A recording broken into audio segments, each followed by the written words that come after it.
Leila Thomas. Can we bring her to the stage? Because I need to read out what this young lady has done. Hi, Leila. Yeah, sorry to keep you waiting for so long, Leila. Apologies. That's fine. I've enjoyed the show. It's good. Excellent. Thank you. You let me read some of your things that you've achieved in your short time as CEO and founder of Urban Synergy. So, and for those who don't know, it's a mentoring and befriending charity, and she does amazing things, and we're going to talk about some of that. So let's talk about some of the things that she's achieved. It might take me half hour. No, not really. But read fast. Read fast. You've been awarded the UK Social Mobility Award, Mentor of the Year 2018, Point of Light Award from Prime Minister David Cameron, who was then former Prime Minister David Cameron, a European Diversity Award 2013, Business in the Community Race Equality Leadership Award, and Thomas Reuters Community Champion First Prize. Also featured in the News of the World Woman of the Year, named in the 100 Influential Black People 2010 Power List, 2012 Black Youth Achievement Award for the Best Personal Development Organization of the Year. And Leila was also a Precious Award finalist and is a Common Purpose graduate and a Royal Society of Arts Fellow. Damn. Can I just resign my position as a host and set the trend and just hand it over to Leila? I'm off. See you later. No. Wow. Well done, Leila. Thank you. With all those, have you found it challenging being a woman? Yeah, well, it is what it is, I suppose. You have to own who you are. And that's to strive to do the best you can and help others behind you as you go on that journey. Yeah. So I suppose being a female always comes with kind of stereotypes, I suppose, because I don't know, when you see me, what do you see? Beautiful, lovely. Do you? Okay. Lady. Okay. Reggie's got the best chat lines. Reggie has the best chat lines. Yeah, it's interesting you say that because the background that I come from, that I've worked in, is technology. Reggie, you mentioned that underrepresentation of females and Black people in technology. So I'm a champion for that to address that underrepresentation, because we have overrepresentation in the wrong places. So we're trying to bridge that gap and level that field. Yeah. So what made you start your company? Oh, right. It's exactly. It comes from that in a way. Working in Canary Wharf, working with a team of guys and being the only female, Black female, I became the go-to person. How can we get more females into technology? And then the ethnicity layer on top of it. And I wasn't seeing that the young people coming in to the workplace, so I thought, well, something needs to happen here, because only 15, half an hour away in those, the young people can see Canary Wharf and the city from their bedroom windows, but they don't know how to access it. And that wasn't good enough. I come from a community of, our parents, came to this country, worked together to help each other. And I believe in that. And that's what passed on to me. So I took that action personally to help young people to get that work experience in the workplace. That's what I had when I started working. It's very important. Did you find it more challenging getting on young people who were boys or girls, or was it evenly kind of challenging for you to get on either of those sexes? It's both. At the time there was programs, I've seen quite a few programs for maybe more high achieving young people kind of thing, maybe older. And also there's maybe programs that focused on boys as well. But I believe in young people in general, because I believe all young people have a talent. They all have a talent. And if you take technology, that applies to everything. You have technology in law, you have technology in sport, you have technology in what we're doing today, the streaming, the marketing, finance, fintech, and that's fintech. And that's what young people didn't see. If you said a bank to them, they thought you had to have maths and you was a banker. They didn't see that in a bank there's all different roles, and that's what Urban Synergy does. It kind of demystifies and kind of illuminates all those career pathways. And we actually get them that taster into the workplace, so they can actually, with the role models there, so they can see people like us who look like them to build their confidence. All right, if you can work here, so can I. That's what Urban Synergy does. Yeah, very important. So how does it go when you're going to these big companies and you appear? How do they perceive you first? Is it a Black woman, or is it a woman that's Black? Well, you can't hide from your skin color, can you? So, yeah, I agree with what Dion said. Actually, it's the black female, the black comes through first. I would say. I think everybody does it. Actually, I've had, even when I was an area manager myself, in technology, even our own black people were surprised. There's a young, I'm talking about 15 years ago, by the way. Yeah. So I was a regional IT manager back then, and they were like, there's this young black girl and she manages a team. You should see her. And it's like, so what I'm trying to do is not get that shock, even in our own community. I want to try and normalize that, that we do exist, because sometimes there's a whole community of people in these workplaces. And what Urban Synergy does is connect those young people to those role models, to help them, to encourage them, to support them, to give them that helping hand that they need. Because especially now during COVID, their world is, they talk about like London is one city, but it's almost two worlds. And what Urban Synergy do is bridging that gap. Because unfortunately, the world where young people are, they've missed out on education. They're going through, transition back into school. Everything's a bit unstable for them right now. So it's kind of given that support to make sure they still have, that early career work experience opportunities. How do you challenge round the table when you're in there? You heard Dion talk about her experiences in terms of getting her vision, her understanding of the way forward, in terms of business. How do you feel that you have taken that forward? Are you like her? Do you not stand for the bullshit? Do you just, well, this is me today, this is what you're getting, or do you? Yeah, of course, you be yourself, you be respectful, all of us as individuals, you have to be excellent at what you do, in general, that's standard. But what I do is be a voice for those young people, because they haven't got a voice at the table. So I am that voice to make sure that they can come in, and have a space for them behind me. So I will speak up on their behalf. I'll make sure that there's programs for them to come into. If I don't see representation there for them, I'll seek out that there is representation there for them. Because that's important, and that's what we need to do as a community, and working collaboration. Can I just back you up in regards to what you just said in regards to having that role model? Somebody mentioned it as well, because when I was in primary school, I was part of this program where we learned about coding on the BBC microcomputer. I don't know if anybody else learned. I think I was age 7. Yeah, I don't think I was born then, Rich. I didn't understand how important it was, what I was doing in regards to the coding on that BBC microcomputer, until I was 15, 16 years of age, because I didn't have somebody like you to be able to encourage me to embrace it a bit more. Had I known, I probably would have been in a totally different mindset in regards to technology by now. So, what you're doing is just great. And I just wanted to reinforce that. Yeah, thank you.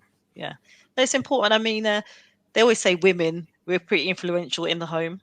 Okay, so we're powerful at home, but we're also powerful in the workplace as well. And that's why, it's important that we do make that pathway for those youngsters. Yeah.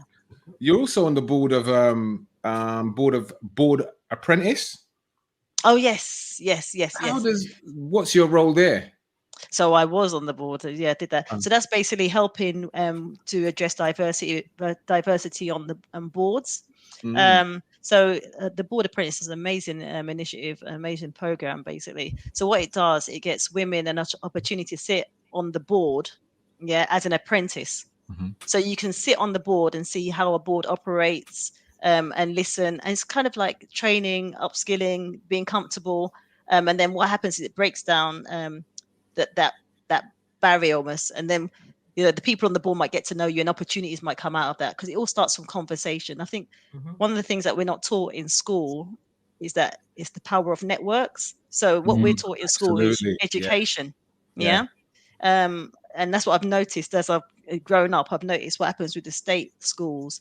They don't have those informal networks. They might go, mummy, daddy might go on holiday, might go skiing, or, you go into the workplace. There's another set of informal networks when they go to the pub or they play golf or so the Board Apprentice, I suppose it's about building the networks for females they're very important to help us to navigate. And some females, I was speaking to a lady the other day, the fact that you might have children or you can't, just get up and go. So it's important that you can join programs and build networks. It's really good. Border Print is a great initiative. How does like positive discrimination how does the white people react to it? I don't look at that, I kind of I take it as I do. I have a focus. I'm pretty driven like that. So there'll always be something. You might think, oh, look at her. She talks too much. She's too little. She's too this, too that. There's always some noise around you, and you can't focus on what other people have to say. You have to take responsibility, be focused on what you aim to do. Because my focus was literally helping those young people, those young females and young boys behind us to get those opportunities. And that's it. It's about doing the right thing. Some people talk about corporate social responsibility, but we have a personal social responsibility. And also somebody said, if you point one finger out, actually, Mr. Eastender, 3 fingers point back. Right. So actually, we have to take responsibility ourselves. I was going to say, we've got a young lady who was on our program, and she never saw the corporate world as a destination for her. She joined our e-mentoring program, got a mentor from a big financial organization, a global head of financial crime. She wrote a paper. She became intrigued with how she could use geography in the corporate world. Wrote a paper on green crime, and it got published by the one of the world's oldest think tanks in the world, Royal United Services Institute of Security and Defense, and to 40,000 people. So what we say, talent is everywhere, but opportunities are not. So we need to make sure we keep our young people motivated, focused, and provide a positive support network for them. Because right now, opportunities are falling away, but we need to make sure they have that positive environment as they're going back into school, so they remain focused and engaged in the school system, so they can get those grades, plus with networks such as like Urban Synergy, so they can transition to careers where there's no reason why they can't be, but they need somewhere to illuminate it. They need the role models, and they need the support to access that. Leila, one thing I want to ask you, being this whole COVID pandemic, one of the biggest growth areas for jobs, for careers, is IT. And I'm not sure a lot of people even recognize the value, some of the opportunities that are out there in IT. What are you doing now to promote IT, especially in this time, especially to our community now? Because obviously there's jobs there, like you can go in and get that in the information technology business. So we're working, if you look at, please go to our website, urbansynergy.com, and you can see the number of organizations that we're working with. Many of the FTSE 100 companies we're working in partnership with, and they've all pledged to support mentors to us and also opportunities to us. Many of the mentors work in technology for the big investment banks. We've got CEOs and directors that are actually mentoring with our charity, and to connect those young people to those work experience opportunities. I'll give you an example why I keep on talking about opportunities is because we had a young person who was aware of, went to like Oxbridge University, and they didn't get a role because they didn't have any work experience. It's really important that young people, it's like building blocks, because you can go, that's one reason that companies might make a choice on who they're going to hire for a role if they've done work experience. But also, you don't want to, in life, you don't know what job to go for if you're not aware of it. So you need to be able to try different things at a young age. That 16 age, 15 is very important for you to see all the careers you can do. So I'm trying to get as many young people those work experience opportunities now during COVID remotely as possible. Do you have a program, Leila? Can I ask, do you have a program which targets the maturer person into IT and tech? Because what I seem to find, especially from an African household, is I get about 6 aunties calling me up every single day with a different IT problem. And till yet, I haven't found a solution as to, I thought to myself, well, look, if you've got a couple of people, parents in the 40 to 50 plus bracket, if they had more information and kind of like grasp IT a bit more, they can then pass that on to their grandkids who they're looking after, maybe on behalf of parents, or parents looking after kids as well. So do you have a program that targets sort of like 40 plus 40 plus, black female adults? Or so Urban's is an early intervention mentoring charity, so we work with 10 to 18-year-olds to help them to navigate. But there are other charities that I think Making the Leap might help the older generation to access those opportunities. So it's programs like that. But who knows, maybe our young people could actually support those older people. But ours is early intervention mentoring. Okay, all right, I do get it. I'm just alluding.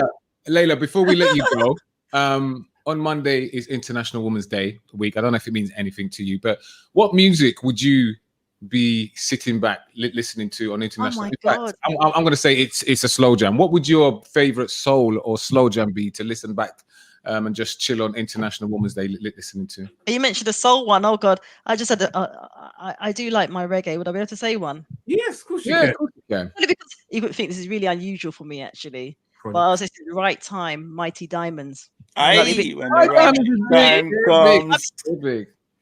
It might be a bit deep for you, but yeah. You're showing your age there, you know, Leila. You're because that is a mature song. I'm the youngest of my siblings, so I've always been like everybody said, like an old person before my time. So yeah. You find that a lot with very intelligent people, Ray. You know, we love good quality music. Yes. We yes. There's only one on here, and that's Leila. Leila, thank you for coming on Set the Trend podcast. We hope you won't be a stranger. We hope we can call on you from time to time to talk about what you do. Do you want to just give your business a last and any way that? Oh yeah, definitely. It's all about the call to action. You know, if you can't give your time, use your powers to support these young people. As it's Women's Day, the young females as well. It's important. So I want to ask if you've got a niece, sister, daughter, goddaughter that could help do with some guidance or mentoring at this time to keep them positive and enthusiastic about their futures. Please get them to sign up to urbansynergy.com e-mentoring. And that's for age 16 to 18-year-olds to support us. 16 to 18-year-olds. 16 to 18-year-olds. Yeah. Thank you, Leila. Thank you for coming on. It's been a pleasure. Thank you for the invitation. Okay. Take care. You take care, Leila, too. Thank you very much. Bye-bye.